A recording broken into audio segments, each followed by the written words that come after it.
Sign up for my newsletter at historyasithappens.com. Every Friday morning, you'll get an email from the Washington Times, where I'll go deeper into the history behind the week's episodes and preview what's coming up at historyasithappens.com.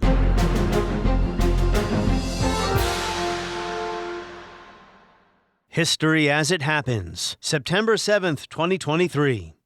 The Mugshot. From a criminal conspiracy to overturn the results of the 2020 presidential election in this state. I just want to find 11,780 votes, which is one more than we have, because we won the state. The indictment brings felony charges against Donald John Trump. But she doesn't have the time, the money, or the interest to go after the real criminals or the murderers, the really violent ones that are destroying Atlanta, a place I love, and destroying our country. How much more unprecedented can we possibly handle? The most influential Republican in the country could be on trial next year for trying to steal the 2020 election while simultaneously locking up his party's nomination in the 2024 presidential contest. Well, instead of only thinking about how this has never happened before, let's focus on how we got here. Next, as we report history as it happens, a podcast from the Washington Times. I'm Martin DeCaro. That I welcome this kind of examination because people have got to know whether or not their president's a crook.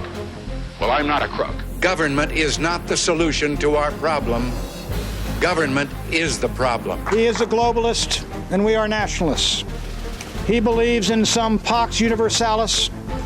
We believe in the old republic. He would put America's wealth and power at the service of some vague new world order.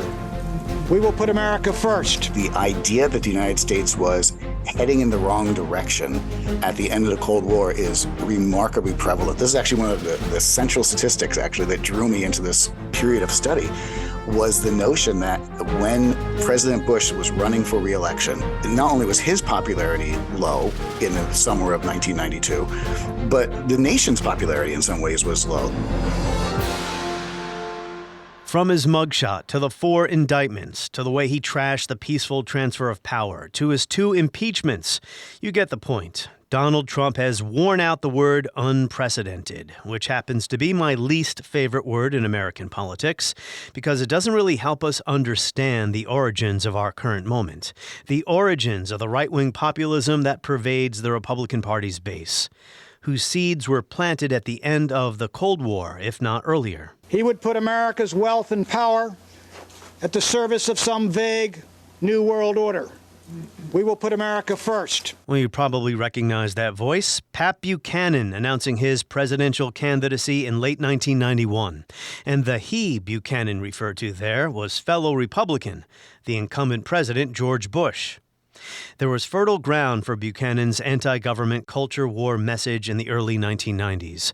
As historian Sean Wilentz writes in the New York Review of Books, before they were done, the Reagan Republicans had absorbed into their coalition an array of aggrieved Americans, including quasi-theocratic white Christian nationalists, the gun manufacturing lobby, anti-abortion militants, and anti-gay crusaders. Behind his cheerful veneer, writes Wilentz, Reagan made sure that he tapped into the fierce resentments of federal authority. Summed up in arguably the most memorable line he ever delivered. In this present crisis, government is not the solution to our problem. Government is the problem.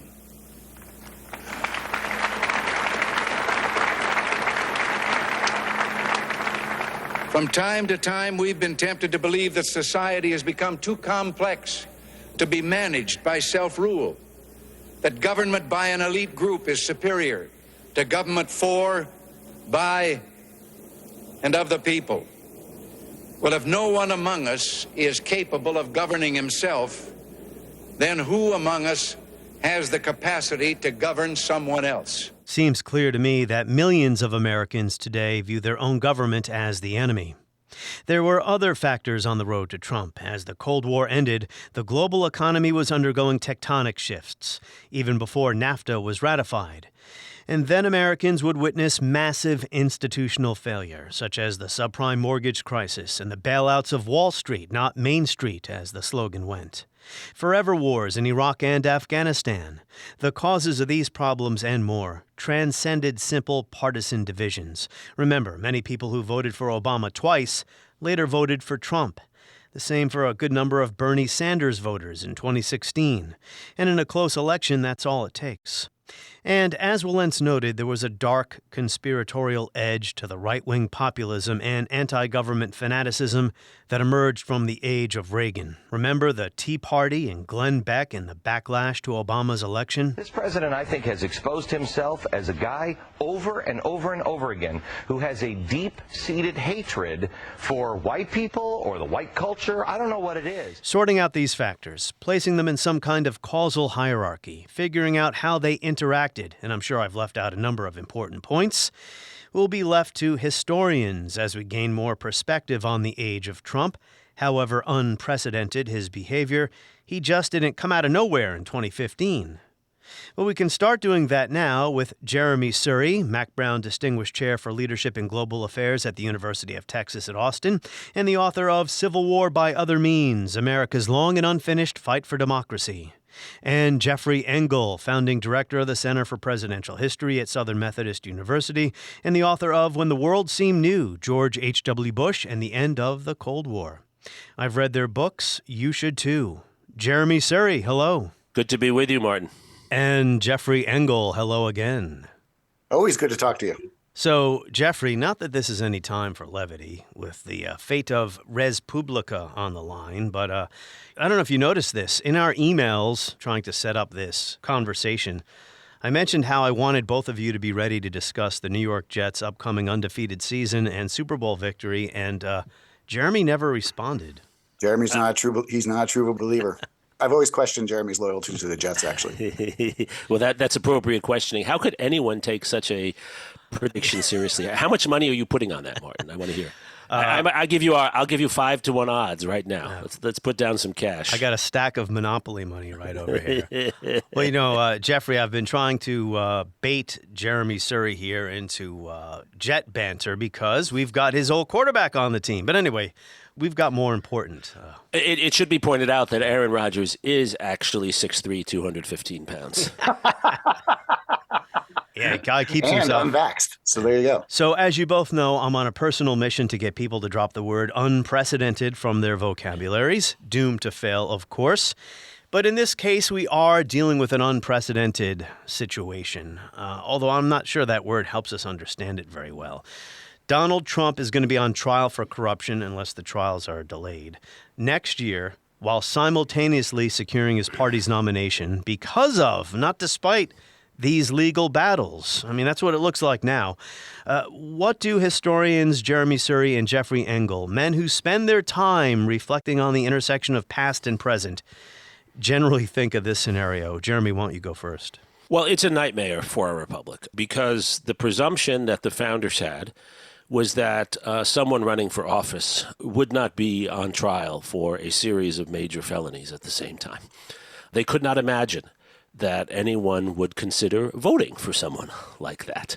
It's possible, I think, that they contemplated former felons and even people who had been facing legal action before, but that you would run for office while under indictment was unthinkable. There is no constitutional prohibition for it. But it is hard to imagine that they ever contemplated this would happen. So we are in territory, as we have been for the last few years, where we are updating the Constitution and what it means in practice before our eyes. We're learning to fly the plane as we're flying. Well, Aaron Burr was vice president when he shot Alexander Hamilton, but I guess that was it for Burr's political prospects, right? That's right, and he was already vice president. This was not during the election. He did not stand on Fifth Avenue and shoot someone, to borrow. Jeffrey Engel, your general thoughts on this? I'll take Jeremy's invocation of the founders and raise him on the founders in the sense. Not only could they never conceive, obviously, of somebody running in this circumstance, the reason they couldn't conceive of it is, I think, really, really important. That when we think about what the founders wanted in a leader, obviously, George Washington is the person that they chose for a reason, especially as president, that what they really valued, and they say this over and over again, was the quality of virtue, classical virtue, by which they defined it as the ability to put the community's needs or the nation's needs above one's own. The way that this debate is shaping up, the way that the Republican primary is shaping up, the way the election is shaping up, there's only going to be one issue on the agenda, and that is Donald Trump. And I think what that means is that the founders, I think, would look at a situation where a person is running for president and the entire discussion is about them and not the nation. The entire discussion is about their past, not the country's future. And consequently, I think that the founders would really expect that person to have the virtue to step down and say, you know, whether or not I'm guilty or innocent, it's not in the best interest of my country to continue this perhaps quixotic race to the White House. He would be forced to step down if he weren't polling the way he is. I mean, if he had 2% of the vote, he'd have no choice, but this is what that part of the electorate wants. Even if he had 2%, he'd still be running. And I think one of the reasons for that, obviously, is that he's getting most of his fundraising at this point and turning it into his legal defense fund. And so the longer that you maintain yourself as a candidate, the more access you have to that money. So I don't know that there's actually a number out there, even a negative number out there, that would cause Donald Trump to actually leave the election, which, by the way, is my contention that that's why the Democrats are going to win the election. But we can get back to that later. So I think Jeff's entirely right. The notion of virtue was deeply attached to the way the founders thought about leadership in all dimensions of our democracy. And they presumed, and they in their own behavior showed a willingness to step away when it was in the interests of the country. That's, of course, the model of George Washington twice doing that in his career, resigning from his commission of the Continental Army, and then, of course, resigning after 2 terms as president. And astonishingly, until FDR, every president did that after a second term, stepping away in what was seen as the interests of the country. There is one way, I think only one way, that Trump gets out of this race, and that is if the 14th Amendment, Section 3, is enforced, which does say that anyone who's taken the oath of office and then been part of an insurrection is disqualified from office. There is very strong legal argument among conservative legal theorists that this should apply to Donald Trump. Certainly if he's convicted before the election, in the January 6th case in Washington, D.C., or in Georgia, that would seem to provide grounds, since those are convictions based on insurrection, for him to then come off the ballot. So it is possible that some states would not allow him to be on the ballot, which would also be an unprecedented and really interesting phenomenon. So I'm going to throw a hand grenade into our conversation right now to say, and I think it's a hand grenade because you're not going to agree with me, I imagine, to say, I really hope that that is not a mechanism that is deployed to keep him off the ballot. Because while I fully agree with that reading of the 14th Amendment, and I fully agree that Donald Trump appears to my eyes, he's innocent until proven guilty in a court of law, but he appears to my eyes to have been part of an insurrection. I also think that if his basic political narrative at this point is that this is a political agenda to keep me off the ballot, having politicians choose in some states to keep him off the ballot will actually feed into the narrative that his people are not represented. And, you know, in the back of my mind, I, of course, have the thought, it's a dangerous thought, yes, but I have the thought that, of course, Lincoln was not on the ballot in the South before the Civil War. And I think that there's something to be said for giving people the opportunity to vote away a potential despot as opposed to keeping them from running. Jeremy, before you respond, I think what Jeffrey is getting at here is the problem of Trump a legal or political one, or what's the best way to deal with him? And my view is that this is not going to end through legal means, that ultimately Trump is a political problem.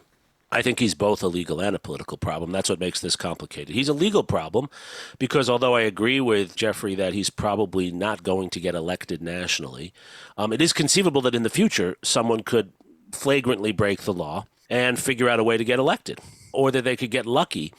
He could get lucky again, as he did in 2016. It strikes me that if we ran the dice in 2016 again, it wouldn't turn out necessarily the way it did. A number of things fell into place for him. So it is not sufficient to say it should be left to the people. That is why we have a constitution.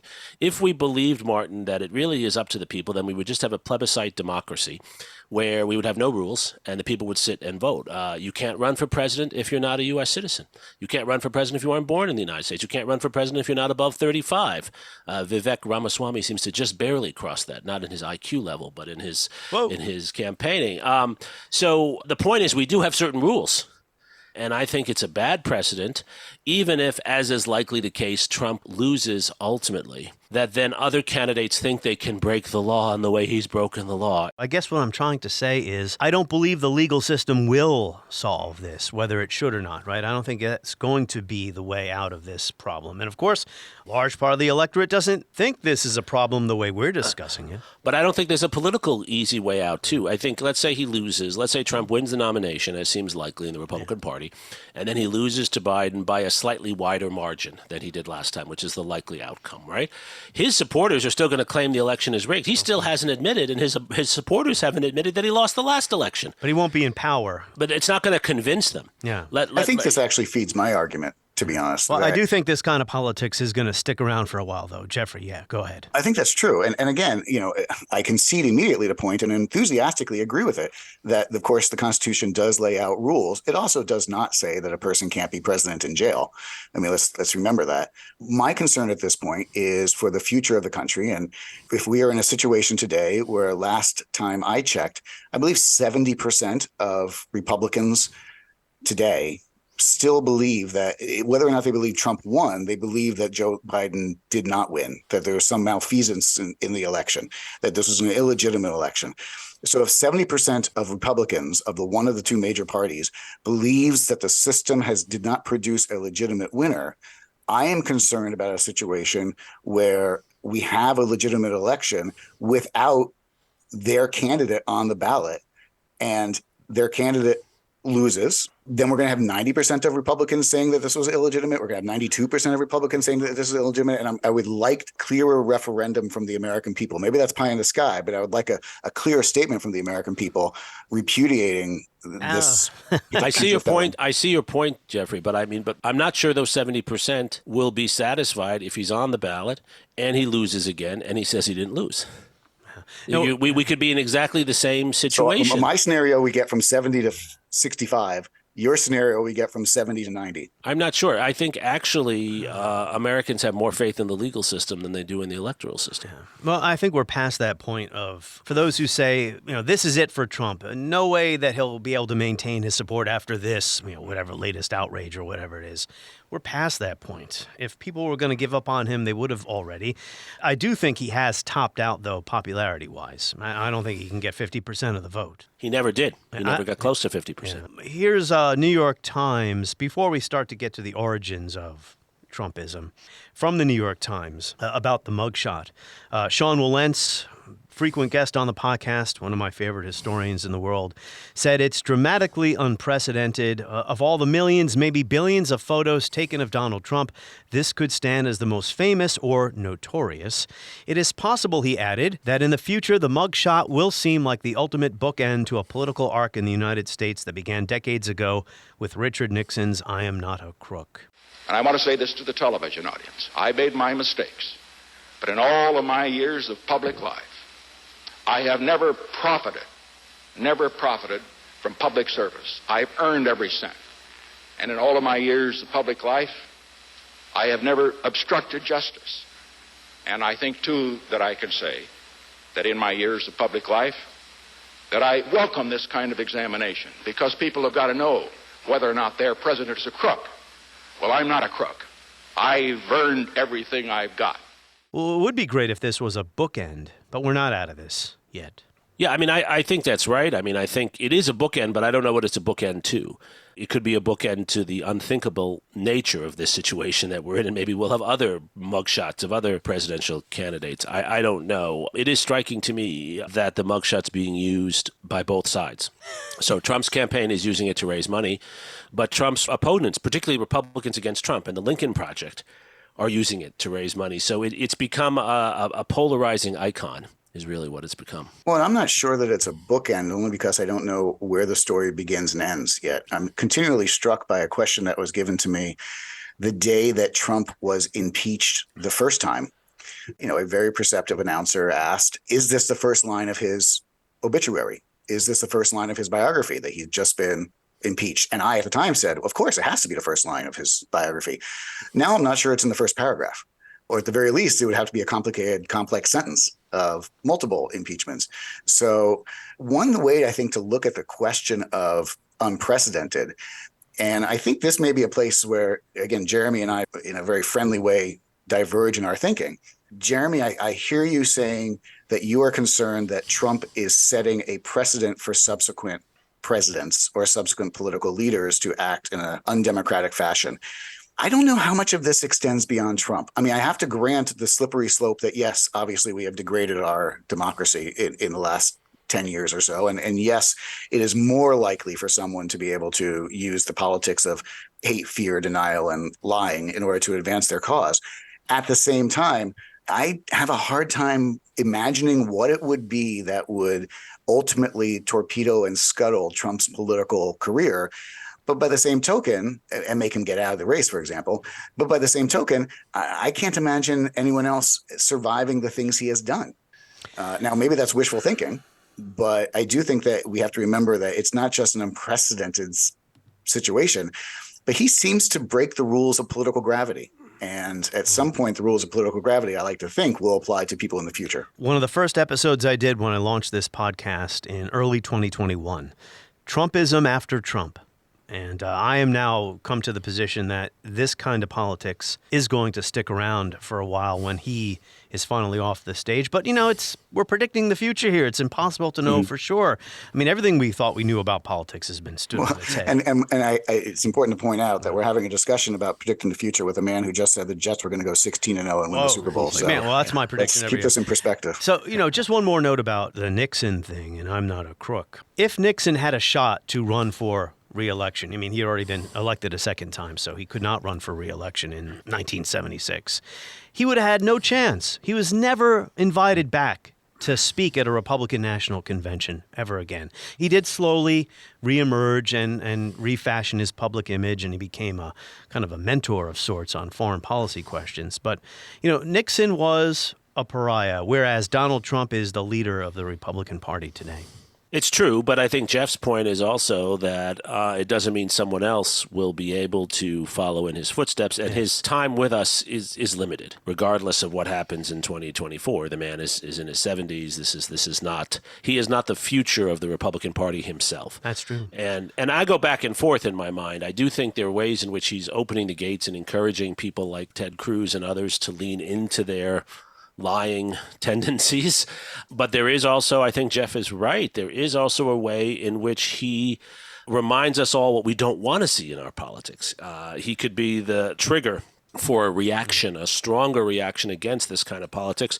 Perhaps we're seeing that in Texas with the impeachment and possible conviction of the Attorney General in Texas. The fact that he's even been impeached by his own party in Texas, this is the figure who's probably most like Trump in Texas, has been impeached by his own party. That's extraordinary. So maybe gravity is beginning to kick in some way. Yeah, a return to normal politics, maybe not. We might just be in the middle of a dramatic change where right-wing populism will continue to dominate the Republican Party. So let's talk a little origins here. One possible avenue we might explore is changes to the GOP since the end of the age of Reagan, the rise of right-wing anti-government populism. That was there under Reagan, but it was not dominant. I'm referring to Pat Buchanan, for instance. Whose campaign slogan was America First, of course. So, Jeffrey, in your excellent book, When the World Seemed New, the years you write about, it's more about foreign policy, end of the Cold War, 89, 90, 91. But we all know that by the end of 1992, an election year, that November, our focus was on more domestic issues, right? The fact that President George H.W. Bush had managed a smooth ending to the Cold War, had led a coalition against Saddam Hussein, who invaded Kuwait in 1990. Those issues that had him at 90% popularity at one point were secondary to the domestic stuff. So there was a major change happening, but maybe not just in the foreign policy realm is what I'm trying to get at. These changes were underway within the Republican Party, and they would emerge in the 1990s. I think that's absolutely true, and I think the absence of a foreign policy threat after the Cold War, at least an existential foreign policy threat, catalyzed the attention for domestic concerns, which had been there, of course, all the time. And one could even argue that most people, even during the Cold War, voted for presidents based upon domestic concerns as opposed to foreign policy. But the idea that the United States was heading in the wrong direction at the end of the Cold War is remarkably prevalent. This is actually one of the central statistics, actually, that drew me into this period of study, was the notion that when President Bush was running for re-election, not only was his popularity low in the summer of 1992, but the nation's popularity in some ways was low. That is to say, we've just won the Cold War. We just won the Gulf War. You'd think people would be feeling pretty good about things. And yet 3/4 of Americans, when asked the question, is the country heading in the right direction or the wrong direction, said, no, the country's heading in the wrong direction. And I think that's all about the changes that I think really begin in the 70s, but hit their peak during this period of deindustrialization, of high unemployment, the consequences of interest rates being high, et cetera, et cetera.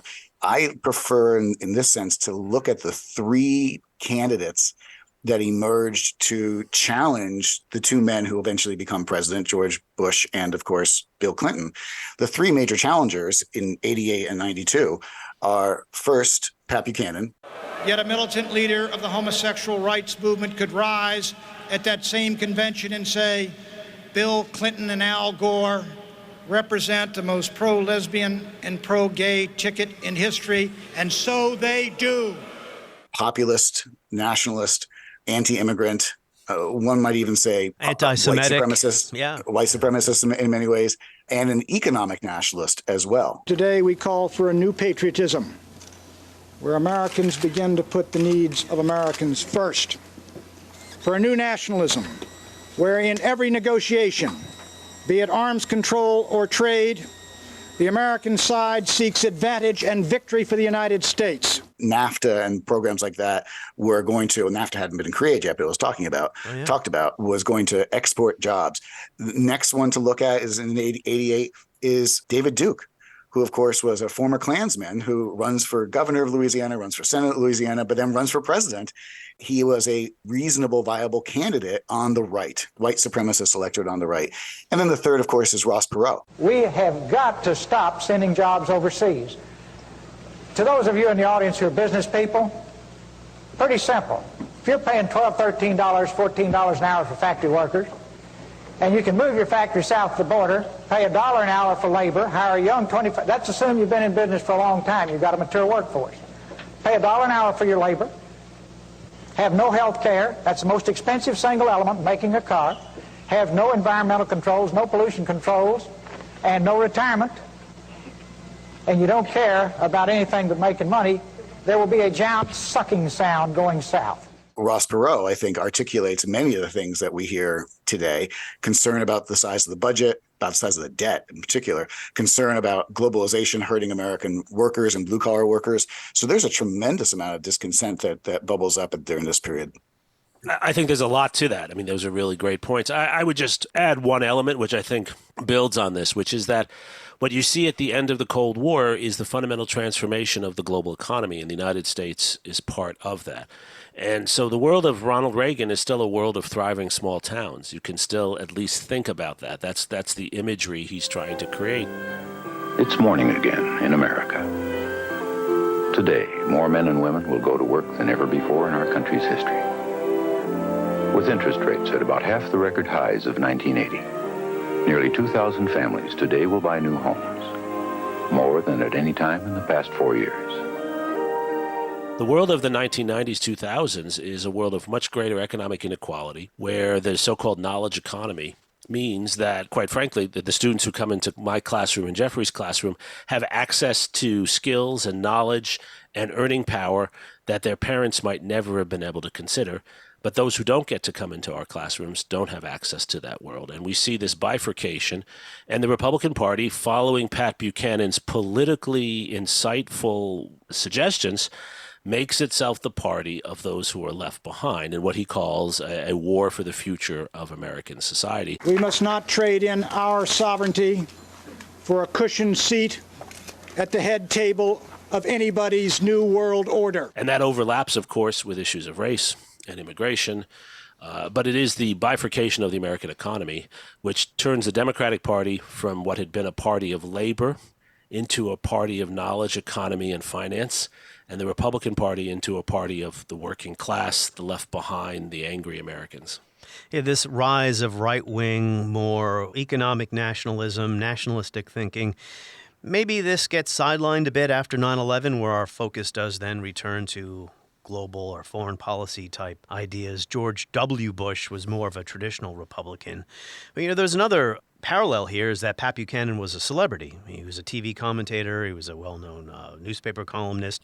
He also had that cruel or crude edge to him that Donald Trump has as well. But yeah, I mean, this was there under Reagan. But then after the Cold War, it can kind of flourish. If you watch Pat Buchanan's speech in late 1991, a couple months before the New Hampshire primary, where he gets about 30% of the vote against the sitting Republican president who's running for re-election, he talks about all these things. Now, he's talking about Japan, not China, right? But he's talking about Cold War's over, time to focus on ourselves, bring troops and bases home unless, NATO's going to pay for it. All the institutions of the Cold War, from vast, permanent U.S. armies on foreign soil to old alliances against communist enemies that no longer exist, to billions in foreign aid, must be re-examined. Buchanan could sue Trump for stealing his lines, Jeremy. Yeah, it's true, though Buchanan was a much more serious policy person. He had spent his career in the policy world.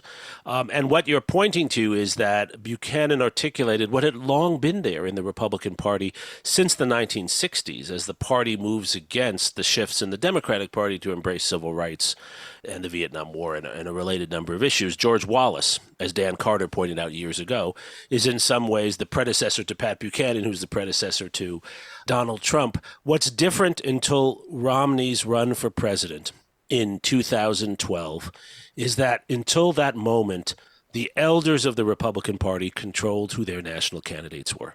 And the elders of the party wanted to appeal to the left behind, to the angry, to the unemployed working class. But they didn't want that to be what the party was about. The party was still fundamentally going to be about the economic needs of what was seen as a plutocrat class that still dominated the party.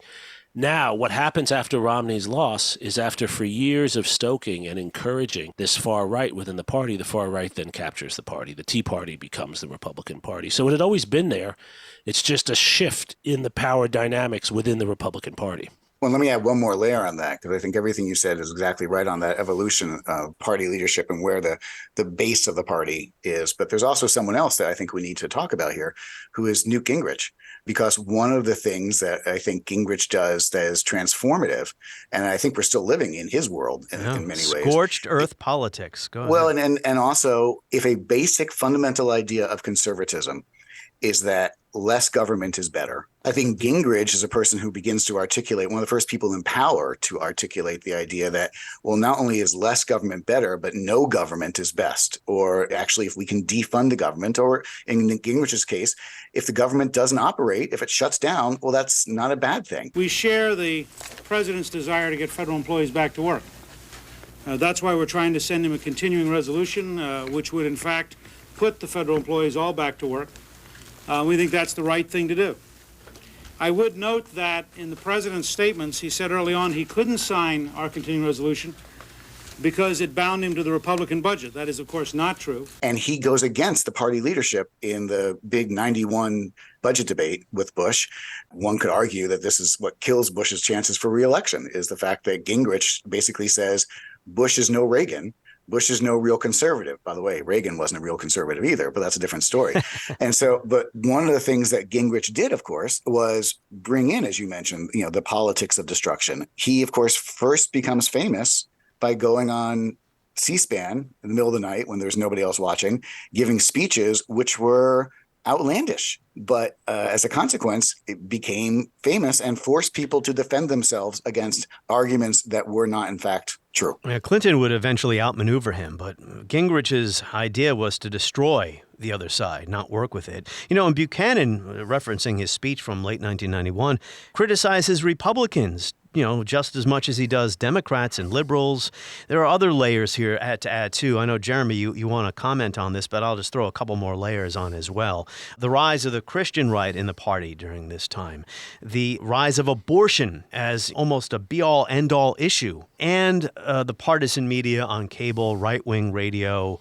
Timothy McVeigh's favorite radio program was Rush Limbaugh, just referring to an article that Sean Wilentz wrote in the New York Review of Books with the headline American Carnage about the rise of the new right. So you have all these different things operating here on the right, in addition to the changes in the global economy as well.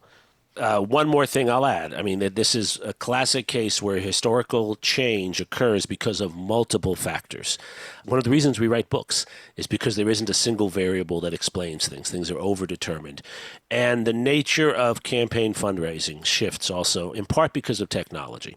So one of the ways that the Republican plutocrats had controlled the party until about Romney's run for presidency is they controlled the money. And that was no longer the case when Obama proved on the Democratic side that you could actually outraise the standard party bearers through small donations, through micro donations online. And if we think about Trump and how Trump has financed his campaign, it's actually not been his own money. It's been people with very small means sending him little donations time and time again. He's raising money on. He is like what we used to see on late night TV, where you're watching late night TV and they're trying to get you for $9.99. You can have all these knives, and then you can have this, and then you can have that. He's actually playing that game. He's raising small amounts of money from large numbers of people. That was not a viable strategy until the last decade. And that undermines the power of the standard bearers within both parties, but particularly within the Republican Party. I was just reviewing highlights from the first Republican debate in 2015 that Trump participated. I think it was in Cleveland. And I would point out that he did say on the stage that he was going to self-fund his campaign at that point. So I built a net worth of more than $10 billion. I have a great company. I employ thousands of people. I want to go back to Gingrich just for a second, just to note the overlap. As Jeremy said, there's always multiple things going on at the same time. The overlap and the confluence of events. One could argue that Newt Gingrich is responsible for Bill Clinton's impeachment. Why? Because when Clinton was politically outmaneuvering him during the government shutdown is when most people couldn't get into the White House to work because the government shut down. So the White House had to turn to interns in order to do more functional work. And that happens to have been the moment where he had his first liaison with the woman who would ultimately be the source of his impeachment. There's a Shakespearean quality to it. A couple more thoughts from Molentz's piece here before I move on to a related subject. But he says, the anti-government fervor that grips the nation today is the long-term product of the right wing that Reagan called to arms 40-odd years ago. It was his Attorney General Edwin Meese, in tandem with the Federalist Society, who started packing the federal judiciary with the conservative judges who have gutted federal protections for voting rights, abortion rights, and more, while inventing with fake history presented as originalism an individual Second Amendment right to own and carry military-grade armaments. Wolentz goes on to write, it was the Reagan administration that eliminated the FCC's Fairness Doctrine, which mandated that broadcasters provide balanced coverage of controversial public issues, paving the way for right-wing talk radio insiders like Limbaugh and G. Gordon Liddy, and on cable TV, Fox News. Remember Glenn Beck's unhinged, wacko, paranoid show on Fox News during the Obama years? Yeah. I used to say, I mean, who can possibly take any of this seriously? Well, guess what? Martin DeCaro, you elitist sitting in Washington, D.C., people were taking it seriously. Yeah, I think what has to be said, though, and Sean knows this as well as anyone, is what he's describing is there from the end of the Civil War. I mean, the exceptional time in our history is the period of the Cold War itself, when for 3 decades, really, from Eisenhower through Nixon, you have Republicans who govern in much more of an FDR frame than they do in the traditional anti-government frame that had been the Confederate Democrat and had then became the Republican frame for this. So what Sean is describing is classic politics of Southern Democrats through the beginning of World War II, whether we're talking about Jim Crow, whether we're talking about welfare policies, whether we're talking about education policy. And by the way, the Southern Democratic Party was appointing judges wherever it could who would do everything they could to slap the wrists of the federal government, just as Republican judges do today. So what we're adjusting to in some ways is a long-standing anti-government strain in American politics that was hidden during the Cold War for many of the reasons Jeffrey already pointed to, the foreign policy concerns of that moment, and because of the legacy of FDR and the New Deal and the memory of the Great Depression. As that memory faded, Reagan took the Republican Party, especially when he campaigns in 1980 and goes to Neshoba. Right, he goes to the site of one of the worst lynchings of 3 civil rights workers in the South. And he talks about states' rights. Yep. He's going back to 1930 in 1980. Well, and I think this all circles back once more, or at least circles through Richard Nixon again, not least because during this period, as he's trying very hard to use racial politics as a way to help Republicans grow in strength very successfully in the South, to reorient those voters who are dissatisfied with the Democratic Party's ability to keep Jim Crow in place, to reorient them towards the Republican Party. Obviously, one of his key advisors in that is Pat Buchanan. But by the same token, I'm going to do something which I don't often do. I'm going to give a word of praise for Nixon, which I also think tells us how our politics have changed.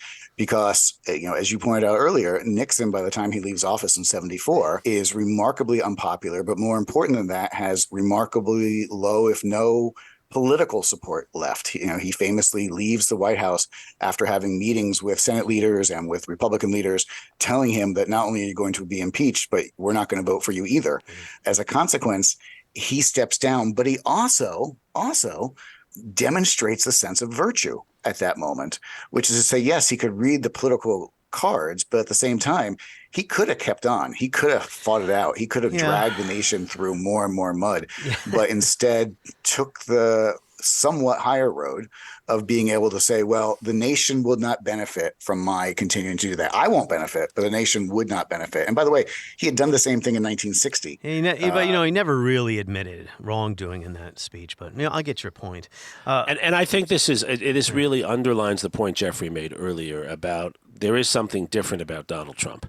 As historians, we tend to want to focus on broader dynamics, as we've been doing here, and larger patterns, and that's what we're paid to do. That's our job. But we should also recognize that individuals make history as well. And what's striking about a Newt Gingrich and a Richard Nixon is at a certain point, when they get into enough trouble, they do back down. For me to stay in the House would make it impossible for a new leader to have a chance to grow, to learn, and to do what they need to do. Newt Gingrich also resigned. At some level, even the nastiest of actors, right, at some point leave the playing field, admitting they've been defeated for now, and maybe try to get back in. Mm-hmm. But they don't keep playing and arguing with the refs when they're down so far and they've looked so bad. And Trump's willingness, his shamelessness, his ability to put the whole country through things and not back down at some point, that is, I think, what actually separates him from anyone before him and probably anyone who'll come after him. Most human beings are not that way. He had the right political instincts in 2015-16 to sense where the country was going, and that helped him win. So, yeah, he's not just a symptom of all these things we've been discussing. He's also a causal mover. So, we'll wrap up with this, and this is a very difficult question to answer. At least I've been struggling with it, and that is, to what extent is Trump's support based in legitimate grievances about institutional failure, the subprime mortgage crisis, 2 forever wars, Afghanistan and Iraq, economic dislocations brought about by NAFTA, legitimate grievances versus conspiratorial, racist, nativist, anti-government fanaticism, this dark view of, the government is our enemy. I think you make a great point. I'm going to remind us again of Ross Perot, because I think what is important, not distinct, but important about Trump is that, yes, he recognized these political grievances and he recognized the anger that was brewing beneath the surface and bubbling up over the surface of American politics. But he, too, is also an angry person. So he allowed himself to move in an angry direction and channel. He's almost a perfect vehicle in that sense for the anger. Back in 92, all those same issues are swirling. Ross Perot, by the way, a business person with no political background, comes in and says, here are all the problems we need to address, but he does it without the anger. And he actually has a very positive campaign, a wacky campaign for a variety of reasons, but a positive campaign. Most of Trump's 2016 campaign and certainly 2020 were less about what we're going to do for the country and more about how we're going to right these grievances. I think Trump's the first candidate in American history who said our government is the enemy. Well, and they also did not put forward a platform in 2020, if you recall. Jeremy? I have to disagree with you on that one, Martin. I mean, there are lots and lots of Confederates who said, and post-Civil War Confederates who said the government is the enemy, and that was kind of cliche in Texas politics from. Well, you should write a book about that, Jeremy. Yeah, right. Jeff Davis was a president, and he was indicted, but he was a president not of the United States. Correct. But he and his followers didn't stop saying the government was the enemy afterwards, of course. And certainly Presidents Garfield and others had to deal with that on a day-to-day basis. And that's part of my answer. I think this goes back to the Founding Fathers. One of the things our founders recognized was that in a large democracy like ours, there often are many angry people, angry for all kinds of reasons. I don't know if the anger is worse that Trump has tapped into. I think he's figured out a way to mobilize it. I think that's what it is. I think we've had demagogues, we've had carnival barkers throughout our history. FDR was worried about Huey Long, and who knows what would have happened if the Kingfish had not been assassinated, right? So there have been demagogues time and again in our history. Our institutions were designed to provide for public consent to our leadership. We are a democracy, not just a republic, but also protections and disincentives for this kind of behavior. And what Trump has done that is unique is not draw on the anger, but mobilize that anger and weaponize it, as I don't think any other politician has before. Jeffrey Engel, any final thoughts? I was just thinking that was actually a remarkably articulate and good answer. Yeah, you can answer that. Is really a great example of someone to think of. And I think I'm going to bare my soul here for a second. There's a fundamental problem, I think, for me in being a historian today, in that I am by nature an optimist. I am by nature glass is more than half full. And I look at all the information coming in and saying on the international scene as well as on the domestic scene that we seem to be tripping as a country and as a world several key triggers that lead to conflagration, that lead to civil unrest, that lead to global war, et cetera, that lead to depression, income inequality, and now we're adding on the environment. I mean, there's no lack of things to worry about. And yet I still think it's all going to work out okay. And I'll tell you why. Because Donald Trump did not ever win the majority of votes. By the way, his party only won the majority of voters once since 1988 was the last time. And then Bush again in 2004. So once since 1988, Republicans have won the national popular vote. Now, we all realize that's not how presidents get elected, but I think it's still important and more than symbolic. And so I think as a consequence, one way that I think we're going to view, and I hope we're going to view Trump in the future, is as a last gasp of the anger that you're describing, of the birthing pains, if you will, of a new and I think better America. Jeremy, I'll leave you with this because it reminded what Jeffrey just said there reminded me of a point I wanted to raise during our interview. My wonderful interviewing style here. Get to it at the very end. We've always had divisions in this country from the very beginning. The election of 1796 was as ugly as it gets. What I find troubling today is lack of consensus about even the most basic issues. For instance, what to do about climate change. We're one of the only countries in the world that still has a faction of people who don't want to face the reality on that. I mean, that's just one of many examples. Lack of consensus on anything. Well, I think we actually have a lot of consensus in our country, maybe more than ever before. It's just not reflected in our politics. 70 to 75% of Americans believe that a woman who has been sexually assaulted should decide whether to have a child or not. 70 to 75% of Americans believe in some form of limitation on gun ownership, especially for those who are under 21. 70 to 75% of Americans, I think it's actually 80% now, believe climate change is a real issue. So we actually do have a lot of consensus. It's not reflected in our politics for all the reasons we've described in the show today, because one party is electing people that cater to a very small part of the electorate. And that doesn't mean that consensus could ever easily transfer into politics. But here I'm with Arthur Schlesinger and Richard Hofstadter, some of the classical writers, that our history goes in cycles. And I'm an optimist like Jeff because I've been studying this long enough to believe that the wheel spins and comes around. And people are getting so fed up with what you just said, politics that's all about division, that we might enter an era where in 20 years, we're talking and we're condemning our politics for being too consensus-driven. I think there's a generational shift that's going to occur as well, as the baby boomer generation leaves us. The most fascinating moment to me of the Republican debate that happened just a few weeks ago, the Republican primary debate, was when the moderator threw the question open to a young college Republican. And he asked, the college Republican said, I want the candidates to discuss what they're going to do about climate change. Yeah, exactly. The moderator reinterpreted the question to say, which one of you believes in climate change. And that became the debate, whether climate change was real. I don't have a single student, and Jeremy, I don't know if you do either, who A, doesn't think the environment is a hugely important issue, and B, is tired of people arguing about whether or not reality is reality. What are we going to do about it is what they care about. So again, to your point earlier, Jeremy, not only is there a party that seems to be not living in a reality situation, in a fact-based universe, if you will, but there is a generational shift that's combined with the racial shift in this country as well. So again, things are shifting. And I think to your point earlier about, I think both Jeffrey and Martin, you've both been arguing, in contrast to me, that politics has to solve this and the legal solutions won't work. Maybe you're right. I mean, maybe the shift occurs when Trump is so soundly defeated, a different group of Republicans take over the party, that there's another takeover, and it's a takeover, as you're implying, Jeffrey, I think very eloquently, by individuals like the young Republican who asked the question about climate change in the debate, right? When they take over this party, I think you're going to see the party shift very quickly. Why is there so much violent crime in Atlanta? People are afraid to go outside to buy a loaf of bread.